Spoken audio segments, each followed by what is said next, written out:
Hello everyone, welcome to Genic Education. लगभग 25 lectures आपके complete हो चुके हैं अबाउट सर्विंग, चेन सर्विंग पे हम डिस्कस कर रहे हैं। और जैसा कि मैंने बताया था आपको कि after some times, after some lectures, आपकी जो है क्लासेस, जो आपको वीडियो प्रॉब्लम्स आ रही थी, जो क्वालिटी प्रॉब्लम्स आ रही थी, अब आपको जो है आपकी क्लासेस डिजिटल बोर्ड पर होंगी और आपके प्रॉब्लम्स का, आपका जो विजुअल प्रॉब्लम हो रही थी वो आपकी सारी जो है एलिमिनेट हो जाएंगी। तो चलिए अब जो है स्टार्ट करना है। हम लास्ट टाइम डिस्कस कर रहे थे चेन सर्वेइंग में रेंजिंग के बारे में, जिसमें से डायरेक्ट रेंजिंग हमने पढ़ा था, इनडायरेक्ट रेंजिंग पढ़ा था, और आज हम पढ़ेंगे रैंडम लाइन मेथड। हमने 3 मेथड्स पढ़े थे, जिसमें से 2 कंप्लीट्स हो चुके थे आपके, direct ranging and indirect ranging. Indirect ranging को रेसिप्रोकल मेथड भी कहते हैं। और अलोंग रिज कैसे करना है, अलोंग वैली कैसे करना है, वो सारी चीज़ें हमने डिस्कस की थी आपके साथ। लेकिन अब मैं बता दूं, अब आपके जो स्टार्टिंग के जो मेरे लेक्चर्स थे वो स्लो मोशन में थे, ताकि आपके बेसिक कंसेप्ट क्लियर हो जाएं। और मुझे उम्मीद है कि आपके बेसिक कंसेप्ट सभी क्लियर हो चुके होंगे। तो इस वजह से अब आपकी जो क्लासेस हैं, मैं थोड़ा सा स्पीड से चलूंगा और आपको जो है थोड़ा सा स्पीड में मेरे साथ वर्क करना होगा, जिससे कि सर्विंग लेक्चर्स को हम जल्दी से, जितने भी इसके इंपॉर्टेंट टॉपिक्स हैं उन सभी को कवर करें और जल्दी से अपना 11 नंबर सिक्योर करें। तो चलिए बिना एक क्षण गवाए हुए अब हम आगे बढ़ते हैं। लेकिन उससे पहले मैं ये उम्मीद करता हूं कि आप सभी अपने इस चैनल जेनिक जे स्टडी पर आ चुके होंगे और अपने इस चैनल को लाइक, शेयर एंड सब्सक्राइब जरूर कर दिया होगा। नहीं किया है तो कर दीजिए और बेल आइकन को प्रेस करना मत भूलिएगा, जिससे आने वाली सभी नोटिफिकेशंस आप तक मिलती रहें, आप तक पहुंचती रहें। तो चलिए अब स्टार्ट करते हैं। हम बात कर रहे थे सर्वेइंग में, जो है सर्वेइंग में हम डिस्कस कर रहे थे रेंजिंग के बारे में, है ना। रेंजिंग हमने कर लिया था, direct ranging, indirect ranging. Last method बचा था जो था आपका third, that was indirect ranging. That was indirect ranging. Third was indirect ranging. Indirect ranging के बारे में अब हमें डिस्कस करना है। Indirect ranging. इनडायरेक्ट रेंजिंग में आपका जो ऑप्शन है इसमें वो ऐसा है, इसको मैं थोड़ा सा चेंज कर देता हूं, ठीक है। इनडायरेक्ट रेंजिंग में जो ऑप्शंस हैं आपका, कब हम किस केस में यूज करते हैं इनडायरेक्ट रेंजिंग? इनडायरेक्ट रेंजिंग उस केस में हम यूज करते हैं जब ऑब्स्टेकल, कोई विजन ऑब्स्टेकल आ जाए और रेंजिंग ऑब्स्टेकल, दोनों ऑब्स्टेकल जो है एग्जिस्ट कर रही हो। जैसे मान लीजिए कोई घना जंगल आ रहा है हमारी चेन लाइन के बीच में। This is our chain line, okay. ये हमारी चेन लाइन हो गई, जो है ए बी, मान लेते हैं ये ए बी आपकी चेन लाइन हो गई। अब बीच में यहाँ पर कोई ऑब्स्टेकल आ गया, कोई भवन आ गया, कोई बिल्डिंग आ गई, वहां पे हम जो है नहीं रेंजिंग कर पा रहे हैं, प्रॉब्लम्स हमारे साथ क्रिएट हो रही हैं। तो अब हम देख भी नहीं पा रहे हैं उस साइड, उस पॉइंट को हम ऑब्जर्व भी नहीं कर पा रहे हैं। तो इस केस में क्या करेंगे, जो भी हमारा ऑब्स्टेकल है, सपोज दैट मान लीजिए कोई बिल्डिंग आ गई या कोई और चीजें आ गई, तो उस केस में जो है हम क्या करेंगे कि ऑब्स्टेकल से हटकर एक रैंडम लाइन ड्रॉ करेंगे। ऑब्स्टेकल से हट करके एक रैंडम लाइन ड्रॉ करेंगे।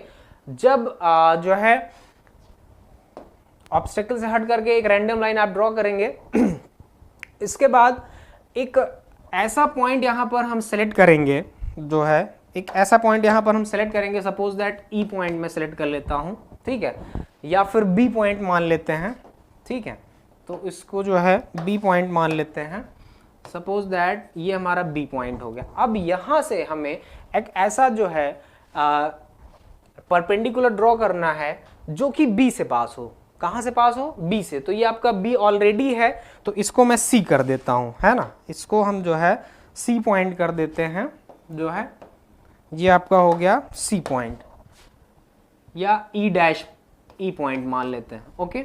अब ई से हम एक ऐसा परपेंडिकुलर यहां से, वो भी ई पॉइंट आप एक ऐसा सेलेक्ट करेंगे जहां से इस पॉइंट को हम ऑब्जर्व कर सके। जो हमारे चेन लाइन का पॉइंट है बी, इसको हम ऑब्जर्व करके, बाधा से हट करके, ऑब्स्टेकल से हट करके हम उसको ऑब्जर्व कर सके।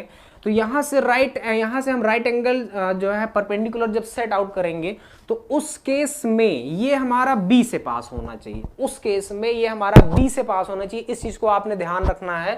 राइट एंगल सेट आउट करने के लिए आपको जो भी बेटर लगे, ऑप्टिकल मेथड या क्रॉस स्टाफ, जो भी आपको सुटेबल लगे आप वो मेथड अप्लाई कर सकते हो, कोई दिक्कत नहीं है।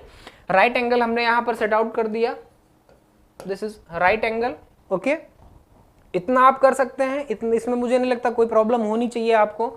इसके बाद हमें क्या करना है कि ये जो ऑब्स्टेकल है, पहले इसको जो है इस ऑब्स्टेकल से जो है इस ऑब्स्टेकल से हटते हुए, ठीक है, इस ऑब्स्टेकल को हटा करके जो है, अभी ऑब्स्टेकल तो है ये, ठीक है, इसको मैं क्लियर कर दे रहा हूं जिससे आपको जो है प्रॉब्लम ना हो, ठीक है।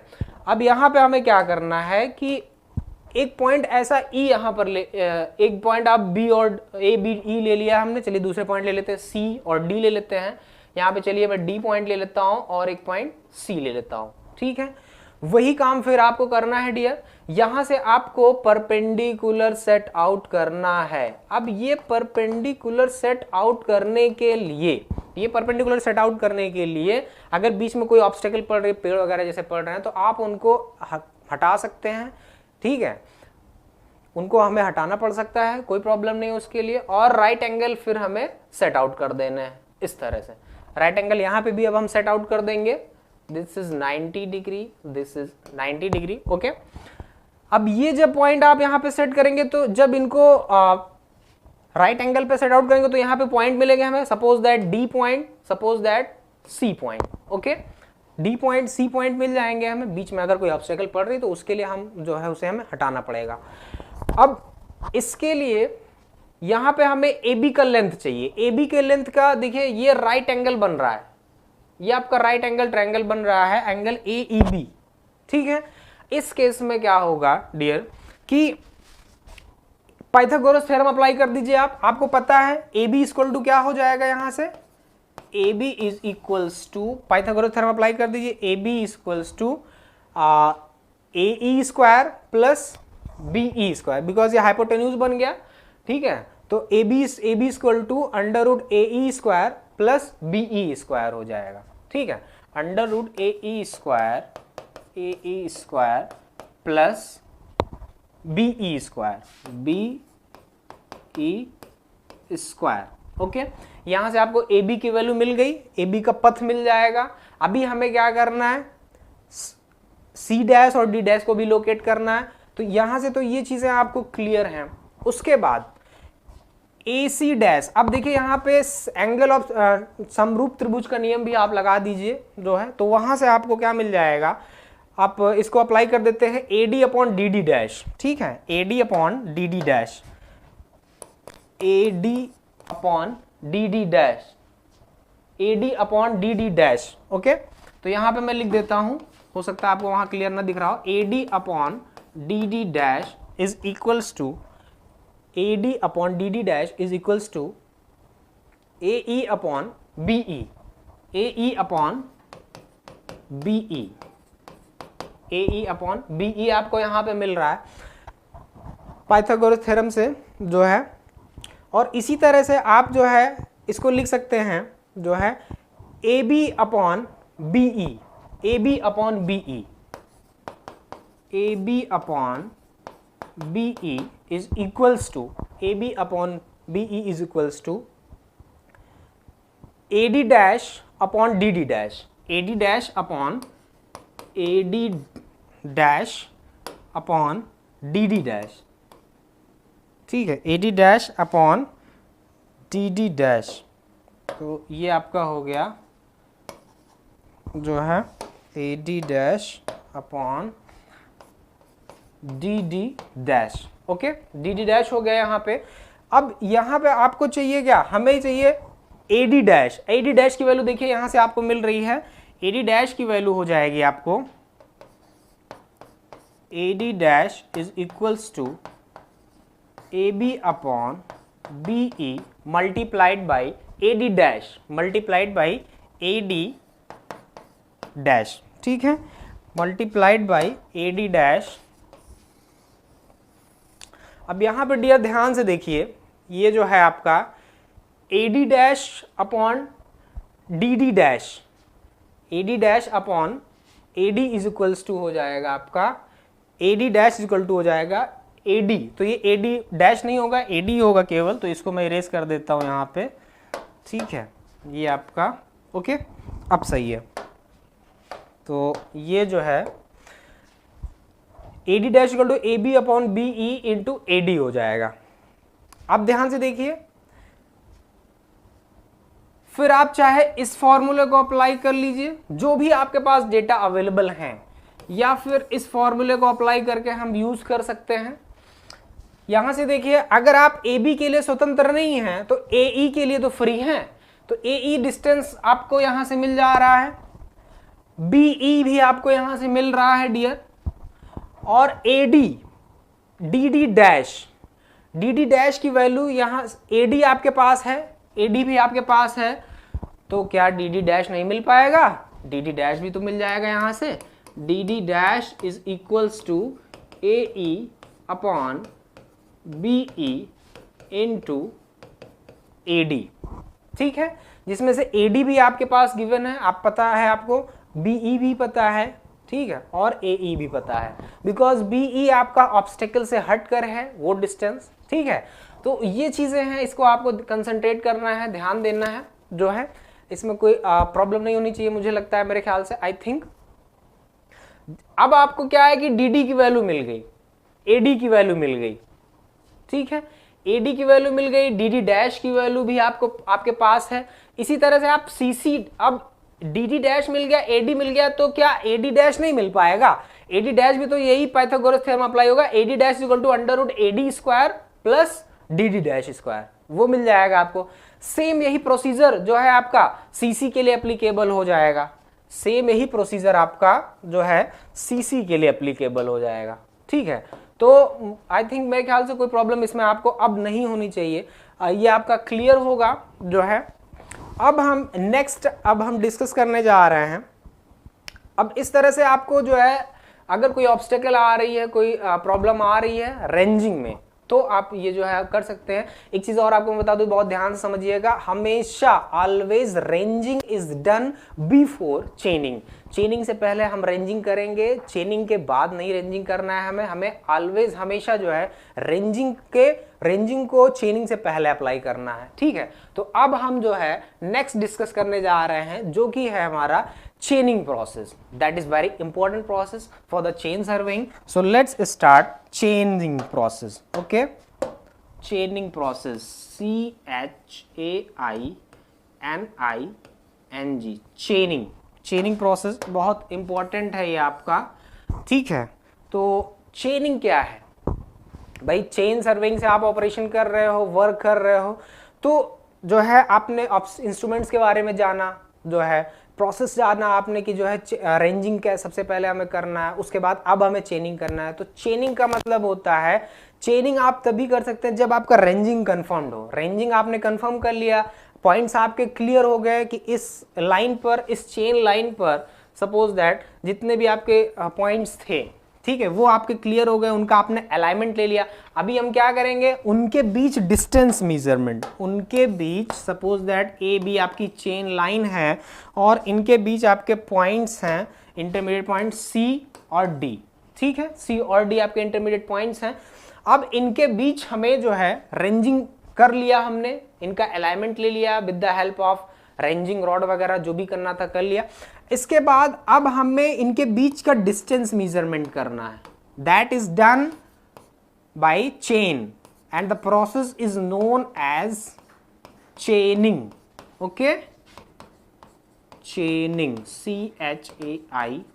ओके, तो अब हमें क्या करना है, इनके बीच अब हमें डिस्टेंस मेजरमेंट करना है, वो भी चेन के प्रोसेस से।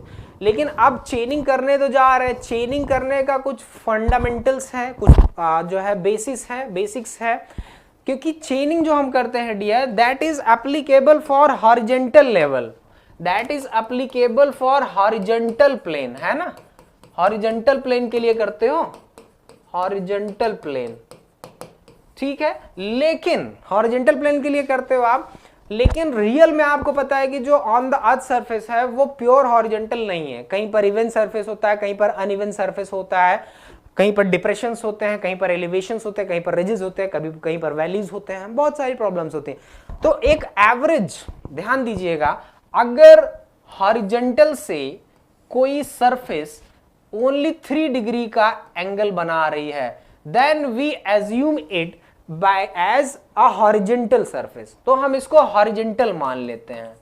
क्या मान लेते हैं? हॉरिजेंटल, क्योंकि ये 3 डिग्री बहुत कम है, जिस वजह से जो है हम उसको थोड़ा सा इतना परमिशबल हो जाता है, अलाउबल हो जाता है, कोई प्रॉब्लम नहीं होती है। बट अगर मोर देन 3 डिग्री है तो वो स्लोपी ग्राउंड में कंसीडर होगा। फिर स्लोपी ग्राउंड के लिए अभी हमें चेनिंग करना है, कैसे करेंगे? तो ये सारी चीजें हैं। तो अभी हम बात करते हैं कि अगर स्लोपी ग्राउंड पे हमें चेनिंग करना है तो अब हम कैसे करते हैं उसके लिए वर्क। ठीक है, तो चलिए अब मैं स्टार्ट करता हूं जो है स्लोपी ग्राउंड के लिए, है ना, चेनिंग on A sloppy ground. चेनिंग CHAINING, चेनिंग on A sloppy ground, S sloppy ground. Okay, तो चेनिंग अब जो है आप सभी जो है इसको करना है, ड्रॉ करना है, तो कैसे करेंगे? सपोज दैट इसके 3 मेथड्स हैं। There are 3 methods of chaining, that is first is stepping method, first is stepping, STEPPING, stepping method. ठीक है, second is that is sloping method, angular method भी बोलते हैं इसको, angular method, METHOD, second. Okay, and third one is hypotenusual allowance method, that is most important for SSC JEE, hypotenusual allowance method, कर्ण बढ़ती बोलते हैं हिंदी में इसको, hypotenusual allowance method, METHOD। Okay, hypotenusual allowance method बोलते हैं। these are 3 types of methods used in chaining for on a slopy ground। First चलिए अब हम डिस्कस करते हैं स्टेपिंग मेथड। पहला अब हम डिस्कस करेंगे स्टेपिंग मेथड। तो स्टेपिंग मेथड में क्या है? स्टेपिंग मेथड पे चलिए स्टार्ट करते हैं। First is stepping method. Okay, तो फर्स्ट स्टार्ट करते हैं dear stepping, STEPPING, stepping method. Okay, stepping method पे चलिए डिस्कस करते हैं।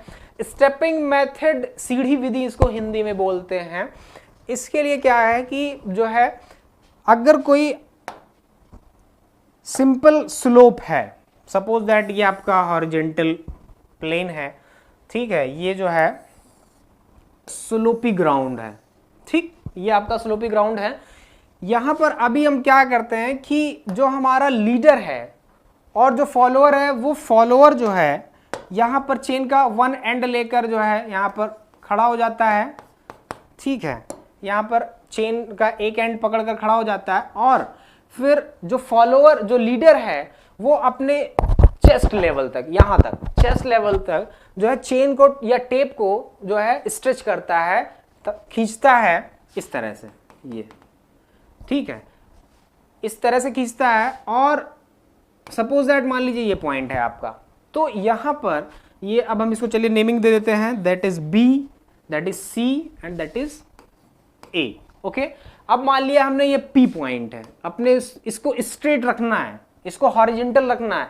अब जो चेन आप खींचोगे तो थोड़ा सा सैग आएगा उसमें, या टेप वगैरह जो भी आप उसमें सैग आ सकते, तो उसको आपको ध्यान में रखना है, उसको स्ट्रेच करना है, स्ट्रेट एकदम रहना है, हॉरिजॉन्टल। ठीक है, अब ये आया, अब इसको क्या करेगा लीडर? ड्रॉप एरो गिरा के इसको हम ऑन द ग्राउंड जो है, ड्रॉप एरो गिरा के इसको हम ऑन द ग्राउंड शिफ्ट कर लेते हैं।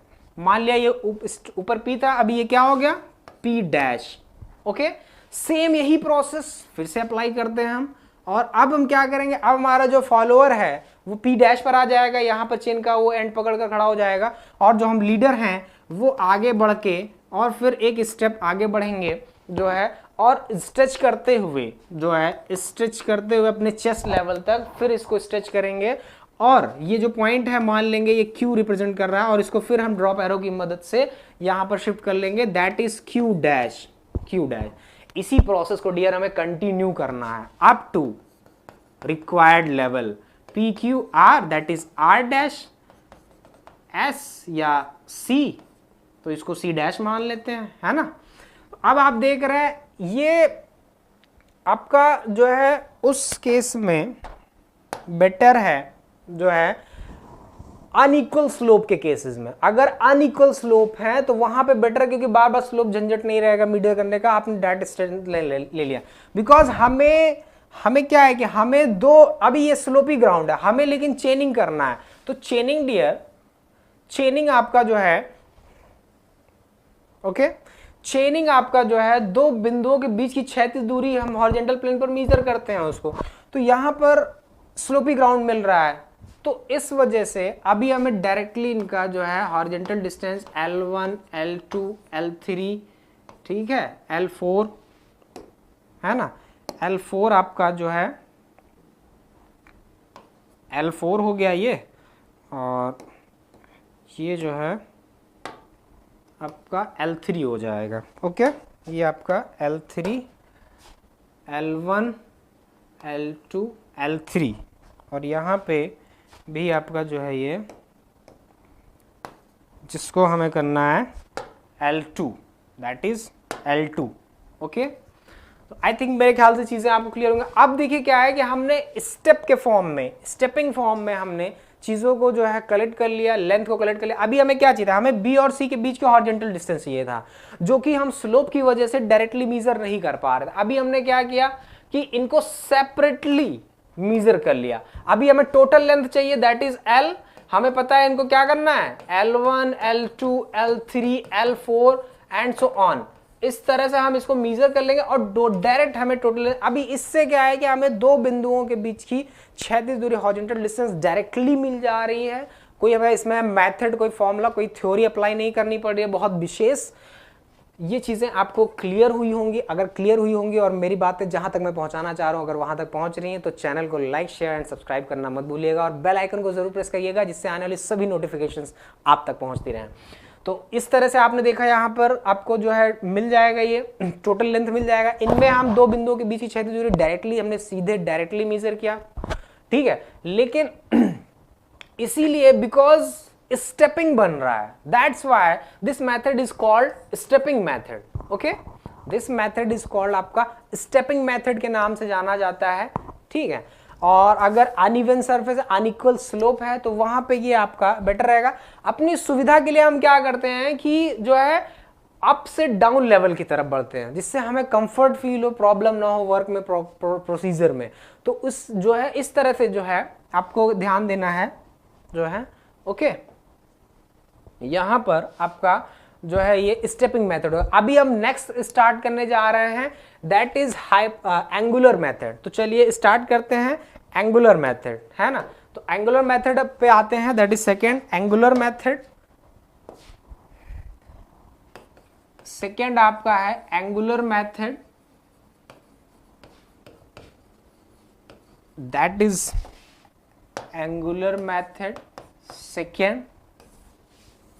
ओके, एंगुलर मेथड इसे इसलिए बोलते हैं क्योंकि इसमें हम स्लोप जो हॉरिजॉन्टल से, जो हमारा इंक्लाइंड प्लेन है जो हॉरिजॉन्टल से स्लोप बनाता है, उसको हम कंसीडर करते हैं, ठीक है। सपोज दैट ये मान लीजिए आपका जो है हॉरिजॉन्टल प्लेन है और ये हमारा जो है स्लोपी ग्राउंड। अभी क्या है, ये डिफरेंट स्लोप हैं इसमें, ठीक है।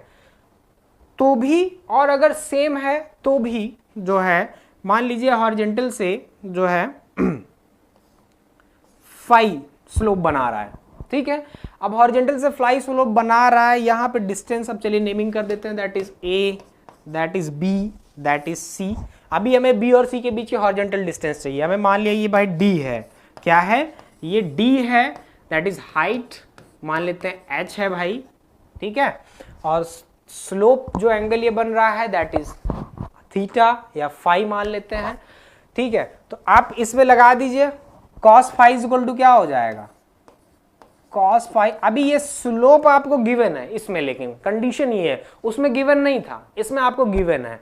तो cos theta is equal to आपको पता है क्या होता है, अभी ये मान लिया sloping distance is equal to, मान लेते हैं चलिए L मान लेते हैं, ठीक है। अभी हमें D चाहिए, क्या चाहिए, D चाहिए, cos थीटा लगा दीजिए, cos theta is equal to base upon hypotenuse, that is base D and hypotenuse L, sloping length यहां पे बन रहा है वो, तो यहां से आपको D क्या मिल रहा है, D is equal to L cos phi. अब बेटा अब डियर ध्यान दीजिए कि अगर डिफरेंट स्लोप हैं, ठीक है, अगर डिफरेंट स्लोप हैं तो आप उनके लिए डिफरेंट वैल्यूज बना लीजिए, तब ये देखिए वे वैल्यूज क्या हो जाएंगी, तब ये वैल्यूज आपकी हो जाएंगी d इज इक्वल टू, मान लीजिए L1, इसको पार्ट में छोटे छोटे पार्ट्स में अगर हम डिवाइड कर लें तो d इज इक्वल टू क्या हो जाएगा, L1 cos phi 1 first sloping length for first slope phi 1, L2 cos phi 2, L2 cos phi 2 and so on, ठीक है, ln cos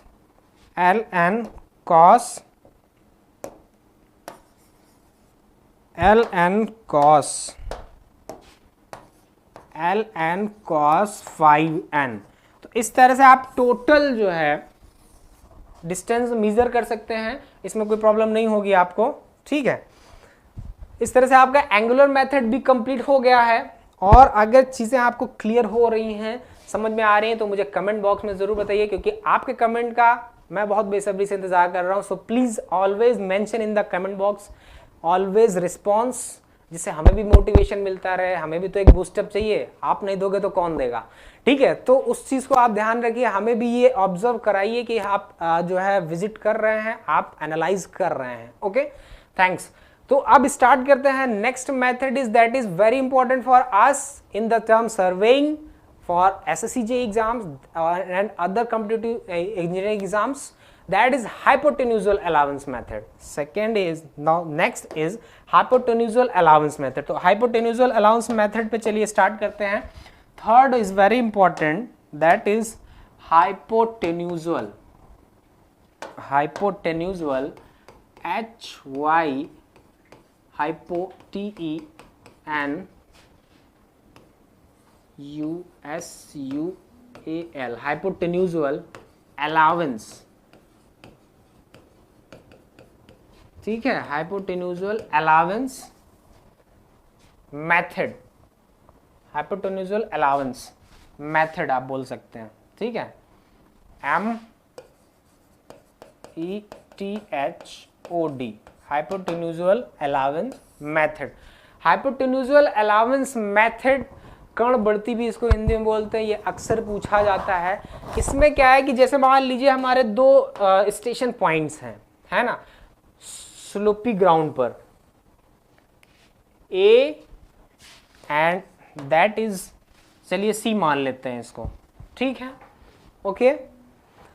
तो ऑलवेज क्या होगा कि जब हम स्लोपी ग्राउंड पर मेजर करेंगे डियर, तो वो तो डिस्टेंस ज्यादा हम मेजर कर रहे हैं, ठीक है, ऑलवेज हम उसको ज्यादा मेजर कर रहे हैं। तो इस केस में यहां से जो स्लोपी डिस्टेंस है डियर जो है वो एक चेन लेंथ से ज्यादा होगी, ठीक है। यहां पर मान लीजिए इसको सी डैश कर लेते हैं, ठीक है, इसको जो है सी डैश कर लेते हैं, that is C dash, okay. अभी ये वन चेन लेंथ है, कितना है, वन चेन लेंथ, ये डिस्टेंस कितना है, वन चेन। अब ये वन चेन लेंथ 100 मीटर भी हो सकता है, सॉरी वन चेन लेंथ आपको 20 मीटर की भी हो सकती है, 30 मीटर की भी हो सकती है, जो भी आपको लेना हो ले सकते हैं, कोई दिक्कत नहीं है, ठीक है। तो अब जो है यहां से जो हम परपेंडिकुलर ड्रॉ कर रहे हैं, ठीक है, जो परपेंडिकुलर हम ड्रॉ कर रहे हैं, ये हमने परपेंडिकुलर ड्रॉ किया, ठीक है।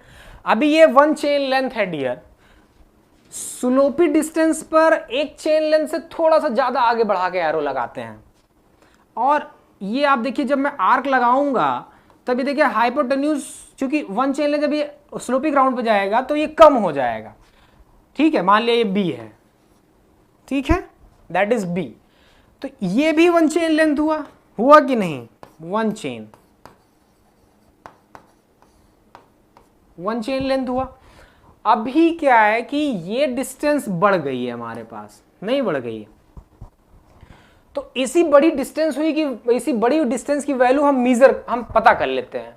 तो जब इसी बड़ी डिस्टेंस की वैल्यू हम मीजर कर लेते हैं तो स्लोपी डिस्टेंस पर, स्लोपिंग सरफेस पर हम उसी के अकॉर्डिंग, जब हमें ये हाइपोटेन्यूजल वैल्यू की वैल्यू फाइंड हो जाती है, बिकॉज इसी को बोलते हैं डियर हाइपोटेन्यूजल वैल्यू, हाइपोटेन्यूजल, हाइपोटेन्यूजल, ठीक है, अलावेंस इसी को बोलते हैं, हाइपोटेन्यूजल अलावेंस इसी को बोलते हैं डियर। तो ये चीजें जब आपको मिल गई, यहां पर ये हमें अवेलेबल हो गई, अभी हमें इसकी वैल्यू फाइंड करना है। तो इसकी वैल्यू फाइंड करने के लिए जो है, इसकी वैल्यू फाइंड करने के लिए अभी हमें इसका स्लोप चाहिए। स्लोप मान लिया भाई फाई है, ठीक है, स्लोप फाई है, अप्लाई कर दीजिए, लगा दीजिए sec phi. Sec phi is equal to क्या हो जाएगा dear, cos theta is equal to base upon hypotenuse, तो sec phi is equal to क्या, हाइपोटेन्यूज अपॉन बेस हो जाएगा। Hypotenuse is that is for AC, AC and base is hypotenuse AC dash, okay, hypotenuse आपका क्या है AC dash जा रहा है, that is base AC, okay. अब यहां पे देखिए डियर AC डैश आपको मिल रहा है, AC dash is equal to हमें मिल रहा है dear AC into sec phi, AC into sec phi मिल रहा है, ठीक है, AC इंटू सेक फाई मिल रहा है, इसको जो है AC इंटू सेक फाई आपको मिल गया, ठीक। अभी देखो क्या है कि AC इंटू सेक फाई के लिए, AC इंटू सेक फाई के लिए जो है, इसको इरेज कर देते हैं, ठीक है। तो ये जो है आपका AC सेक फाई आपको यहां पर मिल चुका है। AC सेक फाई, अब आपको अच्छी तरह से पता है AC डैश, AC डैश की वैल्यू क्या हो जाएगी, AC डैश की वैल्यू हो जाएगी AB, भाई AC डैश को हम क्या लिख सकते हैं, AB प्लस BC डैश लिख सकते हैं ना, AB प्लस BC डैश, और BC डैश ही क्या है हमारा, हाइपोटेन्यूजल है, that is AC sec phi, that is AC sec phi, okay. BC dash, अब आप ध्यान दीजिए डियर, यहां पर जो AB लेंथ है वो AC के इक्वल है, both are equal and have the same length, that is one chain length, so we can write as AB is equal to AC, AB is equals to AC is equals to one chain length, one chain length, okay, one chain length। यहां पर अब AB और AC आपके दोनों equal है, तो अभी हम यहां पे लिख सकते हैं ना, AC plus BC dash is equals to AC sec phi, AC ये आपका हो गया AC sec phi, okay, AC sec phi.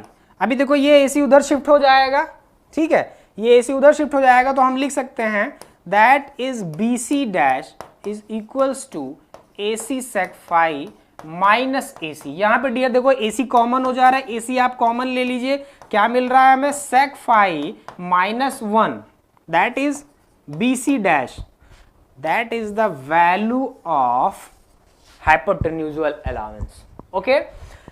लेकिन अभी AC का क्या है, AC हमने वन चेन लेंथ लिया है ना, वन चेन लेंथ में 100, एक चेन लेंथ अगर हम एक चेन ले रहे हैं यहां पर कितने मीटर का, आप जो आपको बेटर लगे यूज कर लीजिए, 20 मीटर लेना है, 30 मीटर लेना है, जो भी आपको बेटर ले, चलिए मैं यहाँ 20 मीटर ले लेता हूँ, दोनों यूज कर लेता हूँ, ठीक है। तो जब हम 20 मीटर लेंगे डियर, तो आपको पता है लिंक एक 20 मीटर चेन के लिए कितनी होती है, link for 20 metre, 20 metre chain, 20 metre chain 100 links होती हैं,